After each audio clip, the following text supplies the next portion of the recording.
Hello students, this is Manoj from AA Home Coaching Center. Students, मैं आज आपको करवाने जा रही हूँ chapter accounting equations. So start करते हैं. An accounting equation is a mathematical expression which shows that the assets and liabilities of a firm are equal. Students, accounting equation आपका न्यूमेरिकल का फर्स्ट चैप्टर है.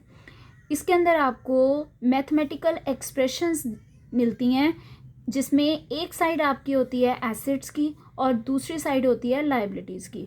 Assets and liabilities of the firm जो है वो आपने equal show करनी है. So accounting equation एक मैथमेटिकल एक्सप्रेशन है which shows that assets and liabilities of a firm are equal. Assets और लाइबिलिटीज़ क्या होती हैं ये मैं आपको पिछले लेक्चर में क्लियर कर चुकी हूँ. सो अकाउंटिंग इक्वेशन जो है वो ड्यूल एस्पेक्ट है.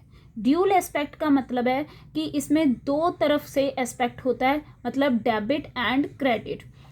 अगर एक चीज़ डेबिट है तो उतने ही अमाउंट में दूसरी चीज़ जो है वो क्रेडिट ज़रूर होगी. हमारी रियल लाइफ में भी ऐसा ही होता है. हम अगर कोई चीज़ देते हैं तो बदले में कोई चीज़ लेते हैं. अकाउंटिंग इक्वेशन इसी एस्पेक्ट को कंसीडर करता है कि अगर आप कोई भी चीज़ डेबिट करते हैं तो आपने बदले में दूसरी चीज़ जो है वो क्रेडिट करनी है सेम अमाउंट से. सो डेबिट एंड क्रेडिट दो एस्पेक्ट हैं इसके. It holds that for every debit there is a credit of equal amount and vice वर्सा.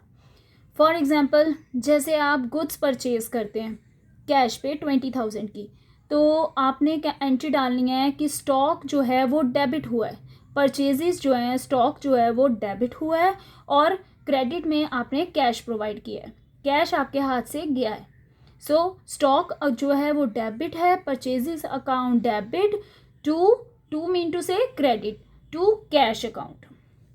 और इसे हम अकाउंटिंग इक्वेशन को एक्सप्रेस कैसे कर सकते हैं? Asset is equal to liability plus capital. Left hand side पे एसेट और राइट हैंड साइड पे liability plus capital. Now next is affects of the transaction. ये जो मैंने अभी आपको अकाउंटिंग इक्वेशन बताई है इसमें क्या अफेक्ट्स हैं, अकाउंटिंग इक्वेशन में ट्रांजैक्शन का क्या इफेक्ट पड़ता है. देखो बच्चों, दो तरह से ये ट्रांजैक्शंस का इफेक्ट पड़ता है.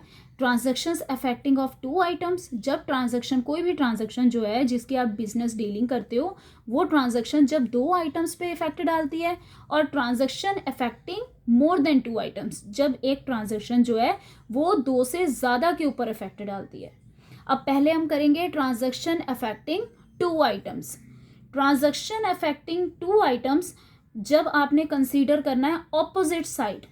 ऑपोजिट साइड मतलब एक तरफ आपकी एसेट साइड में इफेक्ट डालेगा और दूसरी साइड आपका लाइबिलिटी प्लस कैपिटल में इफेक्ट डालेगा. लेफ्ट हैंड साइड एक अफेक्शन होगा और एक आपका राइट हैंड साइड में होगा. इसको बोलते हैं हम ऑपोजिट साइड पे इफेक्ट डालना, और सिर्फ टू आइटम्स में, वन इधर और वन इस साइड राइट साइड पे. लाइक जैसे फर्स्ट है आपका increase in assets and increase in a liability. Mean to say कि इंक्रीज ही होगी एसिड आपकी, एसिड साइड भी इंक्रीज होगा और लाइबिलिटी साइड भी इंक्रीज होगा. फॉर एग्जाम्पल, जैसे अभी मैंने आपको बोला कि गुड्स परचेज करी हैं क्रेडिट पे. अगर आपने गुड्स क्रेडिट पे परचेज करी हैं तो ये वाला ट्रांजैक्शन का इफेक्ट आपका शो होगा. अगर बच्चों आपने क्रेडिट पे गुड्स परचेज करी हैं उधार पे तो ये वाला इफेक्ट शो होगा, increase in a acid, increase in a liability. अगर आप गुड्स परचेज करते हो क्रेडिट पे तो आपका स्टॉक जो है एसेट साइड में इंक्रीज हो जाएगा और उधर से आपके क्रेडिटर्स जो हैं लाइबिलिटी साइड में वो भी इंक्रीज हो जाएंगे. इसी वजह से इस ट्रांजैक्शन को हम डालेंगे इंक्रीज इन अ एसिड और increase in a liability affection में. अब सेकंड है decrease in a liability, decrease in a asset. Decrease in a liability mean to say कि आपकी लाइबिलिटी भी माइनस होगी और decrease in a asset mean आपकी एसेट भी माइनस होगी. अब देखो, अगर हम पिछली वाली अपनी एग्जांपल ही कंटिन्यू रखें, अभी मैंने आपको पीछे बताया है कि अगर आप गुड्स परचेज करते हो उधार पे तो स्टॉक ऐड होगा और उधर से आपका क्रेडिटर्स जो है वो भी इंक्रीज हो जाएगा, लाइबिलिटी आपकी इंक्रीज हो जाएगी. अब अगर ये वाला अफेक्शन हमने शो करना है तो मान लो उस क्रेडिटर को आप पेमेंट कर रहे हो, उस क्रेडिटर को आपने जब पेमेंट करनी है तो आपका जो क्रेडिटर है वो डिक्रीज हो जाएगा उसी अमाउंट से, और जो आप पेमेंट कर रहे हो अगर वो कैश में पे कर रहे हो या बैंक से पे कर रहे हो, चेक से पे कर रहे हो, तो वो आपका एसेट साइड में डिक्रीज हो जाएगा। फॉर सेकंड वाली ट्रांजैक्शन में आपका क्या इफेक्शन होगा, लायबिलिटी भी डिक्रीज हो जाएगी, क्रेडिटर को पेमेंट कर दी, क्रेडिटर उतने से रिड्यूस हो गया, और उधर से जो कैश हमारे हाथ से गया उससे एसेट भी आपकी डिक्रीज हो जाएगी। Now third is increase in a asset, increase in a owner's equity. Owner's equity mean to say capital. So increase होनी है एसिड और increase होगी owners equity। जैसे proprietor जो है कैपिटल लेके आया तो उसने जो कैपिटल इंट्रोड्यूस करवाई बिजनेस में, उससे क्या होगा, आपकी एसेट साइड भी इंक्रीज हो जाएगी, बिकॉज जो वो कैपिटल लेके आएगा वो या तो कैश की फॉर्म में होगा और या फिर किसी और एसेट की फॉर्म में होगा, तो इससे आपकी एसेट भी इंक्रीज हो जाएगी और दूसरी तरफ आपकी राइट हैंड साइड में कैपिटल भी आपकी इंक्रीज हो जाएगी। Next fourth is decrease in a honours capital. पहले था increase in a honours capital, अब है decrease in a honours capital and decrease in a asset. जैसे अभी मैंने आपको बताया कि अगर कैपिटल लेके आता है, वो कैपिटल इंट्रोड्यूस करवाता है, तो मतलब बिजनेस के पास एसेट आती है, बिजनेस की कैपिटल बढ़ती है। सेम वैसे ही अगर प्रोपराइटर जो है वो ड्राइंग्स क्रिएट करता है, अभी बच्चों मैंने आपको पिछले लेक्चर में बताया था ड्राइंग्स क्या होती है, आपको याद है? ड्राइंग्स मीन्स जो पैसा, जो बिजनेस की चीज़ें हम अपने पर्सनल यूज़ के लिए यूज़ करते हैं। सो अगर प्रोपराइटर ड्राइंग्स क्रिएट करता है तो ऑनर्स की कैपिटल जो है वो कम हो जाएगी, वो डिक्रीज हो जाएगी, और दूसरी तरफ से क्योंकि उसने जो है वो ड्राइंग्स क्रिएट करी हैं तो वो ड्राइंग्स या तो वो बिज़नेस का पैसा यूज़ कर रहा होगा या वो बिज़नेस की कोई और एसेट यूज़ कर रहा होगा, तो इसलिए आपकी एसेट भी जो है बिज़नेस की वो भी रिड्यूस हो जाएगी, वो भी डिक्रीज हो जाएगी। अब बेटा हमने करना है इफेक्ट्स ऑफ द ट्रांजैक्शन जो है वो सेम साइड पे बट ऑपोजिट डायरेक्शन में। जैसे अभी मैंने आपको बताया जो हम कर रहे थे वो कर रहे थे ऑपोजिट साइड्स में, अब हमने सेम साइड पे करना है, मीन टू से या तो लेफ्ट हैंड साइड पे जो है वो ट्रांजैक्शन का इफेक्ट होगा और या फिर राइट हैंड साइड पे होगा, लेकिन होगा ऑपोजिट डायरेक्शन में, एक ही साइड पे पर ऑपोजिट डायरेक्शन में। एक ही तरफ लेफ्ट हैंड साइड में अगर होगा तो एक आइटम में से एसेट में से ऐड और एक एसेट में माइनस, और अगर लेफ्ट हैंड साइड में होगा तो लायबिलिटी, एक लायबिलिटी कम होगी और दूसरी लायबिलिटी क्रिएट हो जाएगी। फॉर एग्जाम्पल जैसे एक आपके ट्रांजैक्शन का इफेक्ट है increase in a assets, decrease in a another asset, increase in a asset, decrease in a another asset. For example जैसे आपने फर्नीचर कैश पे करके खरीद रहा है, आपने परचेज करा है फर्नीचर कैश पे करके, सो फर्नीचर आपका एसिड है और कैश भी आपकी एसिड है। फर्नीचर इंक्रीज हुआ, फर्नीचर डेबिट, और दूसरी जो आपकी एसिड है कैश वो डिक्रीज होगा। सो आपकी ट्रांजैक्शन क्या डलेगी वहाँ पे, फर्नीचर अकाउंट डेबिट, मतलब फर्नीचर आपका इंक्रीज होगा जो कि आपकी एक एसिड है, और टू कैश अकाउंट, कैश आपका क्रेडिट होगा जो कि आपकी ऑल्सो एक एसिड है। सो जब आपके लेफ्ट हैंड साइड में ही सेम साइड में ही दो एसेट्स के ऊपर ऑपोजिट डायरेक्शन में इफेक्ट डलता है, और या फिर लायबिलिटी साइड में ऑपोजिट डायरेक्शन पे इफेक्ट डलता है, सेम साइड पे, राइट हैंड साइड पे। सो सेम नेक्स्ट आपका अफेक्शन है इसका decrease in a liability, increase in a another liability. Same उसी तरह जैसे मैंने अभी आपको बताया कि फर्नीचर आपने खरीदा है, फर्नीचर आपका इंक्रीज हुआ है और कैश आपका डिक्रीज हुआ है। सेम उसी तरह अगर आपने अपने क्रेडिटर को जो कि आपकी एक लायबिलिटी है उसको आपने बिल ऑफ एक्सचेंज दे दिया है, बिल ऑफ एक्सचेंज का मतलब है कि आपने उसको बिल दे दिया है कि मैं आपको फ्यूचर में इस तारीख को पेमेंट करूंगा, तो आपने अपने क्रेडिटर को बिल पे कर दिया है, तो इससे क्या होगा कि जो बिल ऑफ एक्सचेंज है वो भी आपकी एक लायबिलिटी है, तो आपकी bill of exchange liability increase हो जाएगी, लेकिन उतने अमाउंट से आपके जो क्रेडिटर्स हैं जो कि आपकी एक लायबिलिटी होती है वो डिक्रीज हो जाएगी। सो अभी मैंने आपको बताया ट्रांजैक्शंस जो है इफेक्ट डालते हैं 2 आइटम्स के ऊपर। अब हम करेंगे सेकंड वाला, transaction affecting more than 2 items, जब आइटम्स 2 से ज़्यादा के ऊपर किसी ट्रांजैक्शन का इफेक्ट डलता है। Transactions affecting more than 2 items, some transactions affect more than 2 items of accounting equation या फिर balance sheet.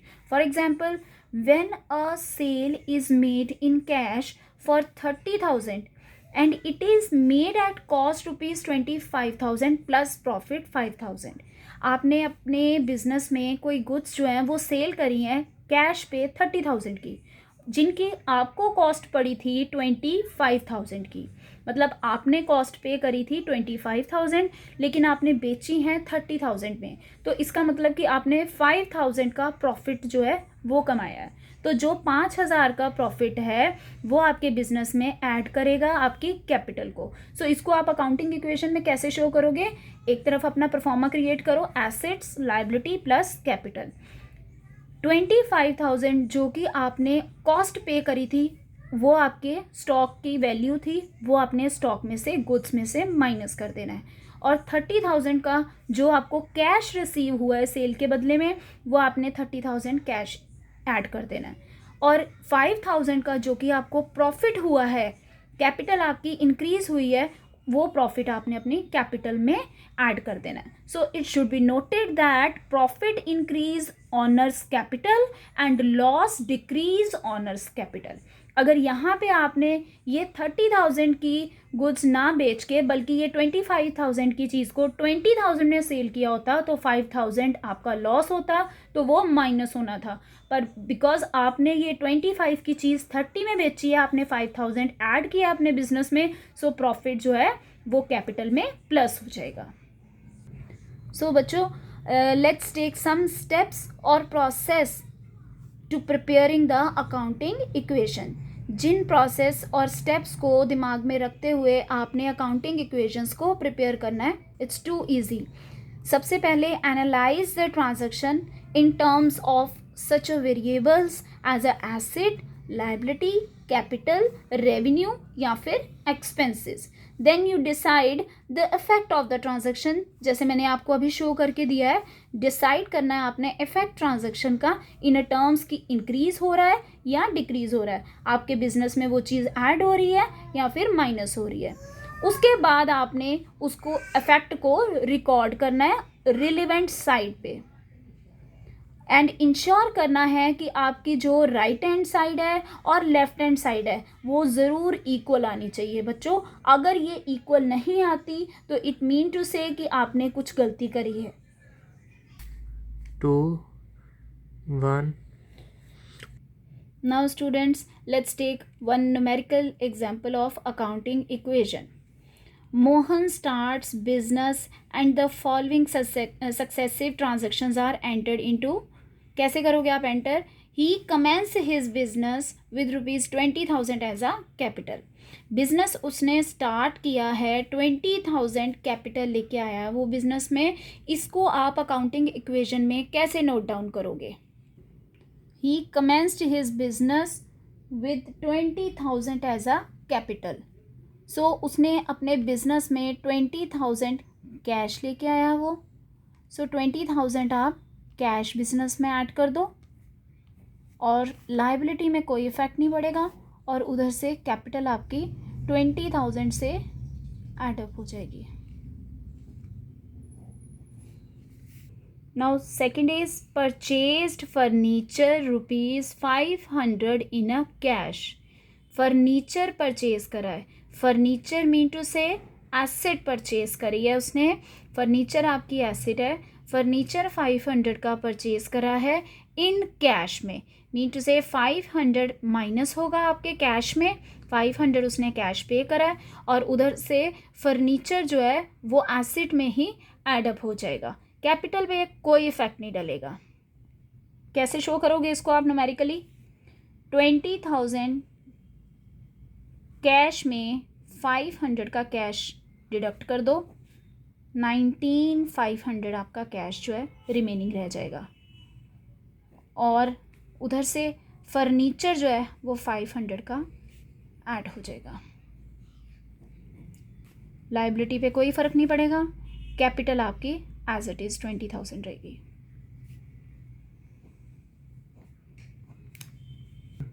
Third is purchased goods for ₹1,000 in cash.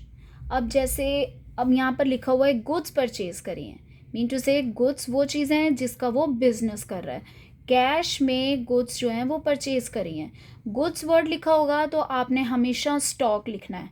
So purchase goods, so it means to say कि stock increase हुआ है। Cash में करी है, it means कि cash आपका रिड्यूस होगा, कैश में आपने 1,000 माइनस करना है, स्टॉक में आपने 1,000 ऐड करना है, कैपिटल पे कोई इफेक्ट नहीं डलेगा। न्यूमेरिकली कैसे शो करोगे आप? 19,500 में 1,000 का कैश जो है डिडक्ट कर दो। फर्नीचर एज इट इज़ 500, और इस ट्रांजैक्शन का जो इफेक्ट है, क्योंकि आपने गुड्स परचेज करी थी 1,000 की, तो स्टॉक जो है आपका 1,000 का ऐड हो जाएगा बिजनेस में। लाइबिलिटी पे कोई फ़र्क नहीं पड़ेगा, कैपिटल पे कोई इफेक्ट नहीं पड़ेगा, वो आपकी एज इट इज़ रहेगी।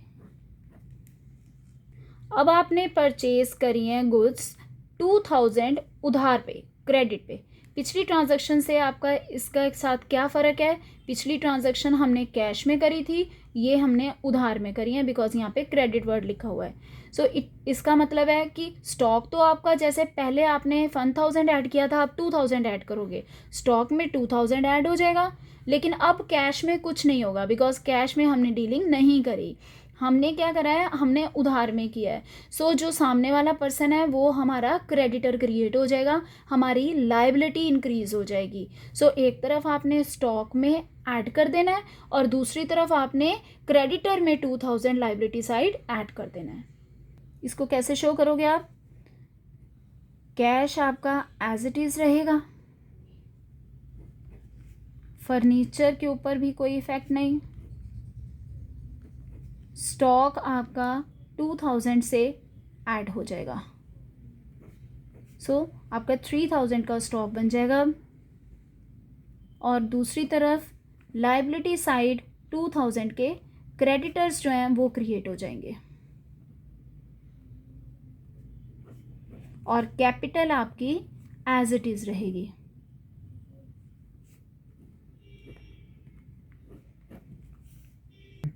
नाउ फिफ्थ है आपकी ट्रांजैक्शन, गुड्स सोल्ड करी हैं आपने 2,500 की कॉस्ट की गुड्स आपने उधार पे 4,000 की बेची हैं।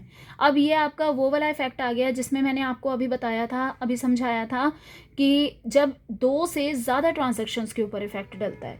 बिकॉज अब देखो यहाँ पर गुड्स की कॉस्ट है 2,500, गुड्स की कॉस्ट है आपकी 2,500, आपने उधार में 4,000 की बेची हैं, मीन टू से क्योंकि उधार है तो सामने वाला बंदा आपका सेल करने पे, जो सामने वाला बंदा होता है अगर उधार ट्रांजैक्शन हो तो वो डेटर होता है। सो 4,000 के आपके डेटर्स इंक्रीज हो जाएंगे, 2,500 के आपके स्टॉक रिड्यूस हो जाएगा, बिकॉज आपने बेच दिया है, दे दिया है। सो ये माइनस हो जाएगा स्टॉक में से, 4,000 डेटर में क्रिएट हो जाएंगे, और उधर से जो इनका डिफरेंस होता है, अगर तो आपने कम कॉस्ट की चीज़ ज़्यादा में बेची है तो जो डिफरेंस होगा वो कैपिटल में ऐड हो जाएगा, लेकिन अगर आपने कॉस्ट से कम की बेची है तो आपको लॉस होगा, तो वो कैपिटल में माइनस हो जाएगा। अभी यहाँ पर हम देख रहे हैं कि 1,500 आपने ज़्यादा में बेची है, मीन टू से 1,500 आपका कैपिटल में प्लस हो जाएगा। सो अब आप इसको कैसे शो करोगे? 18,500 के कैश के ऊपर आपके कोई इफेक्ट नहीं डलेगा, फर्नीचर भी आपने एज इट इज़ लिख देना है, स्टॉक आपने बेचा है 3,000 में से आपने 2,500 की कॉस्ट का स्टॉक जो है वो सेल कर दिया है, इंटू से अब आपके पास स्टॉक कितने का रह गया? 500 का। सो स्टॉक आपका 500 का रह गया, और डेटर आपने क्रिएट कर दिए हैं बिकॉज आपने उधार में सेल करी है। सो 4,000 के आपके डेटर्स जो हैं जिनसे आप फ्यूचर में पैसा रिसीव कर सकते हो, आपके करंट एसेट बन गए हैं, डेटर्स आपने क्रिएट कर दिए हैं। लाइबिलिटी पे आपकी कोई इफेक्ट नहीं डलेगा, क्रेडिटर्स आपके एज इट इज स्टैंड रहेंगे, और 1,500 की कैपिटल आपने ऐड अप कर दी 1500 की कैपिटल में आपने इंक्रीज़ कर दिया बिकॉज आपने प्रॉफिट में चीज़ अपनी सेल करी है. सो अब आपकी कैपिटल 21500 की क्रिएट हो गई. नाउ अब 6 ट्रांजेक्शन है कि आपने 1000 रेंट पे करा है और 5000 सैलरी पे करी है.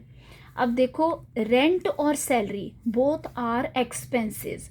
सैलरी पे करी है, रेंट पे करा है, बदले में हमें कुछ नहीं मिलता, हमारे हैंड में कुछ नहीं आता. सो रेंट और सैलरी के टाइम पे क्या होता है, बिकॉज हम कैश में पे कर रहे हैं तो कैश भी माइनस होगा और दूसरी तरफ आपके बिजनेस की कैपिटल भी रिड्यूस होती है. सो 1000 भी आपने कैश में माइनस करना है और दूसरी तरफ आपने राइट हैंड साइड में कैपिटल में भी माइनस करना है, और सैलरी भी आपने कैश में से भी माइनस करनी है और दूसरी तरफ कैपिटल में से भी माइनस करनी है.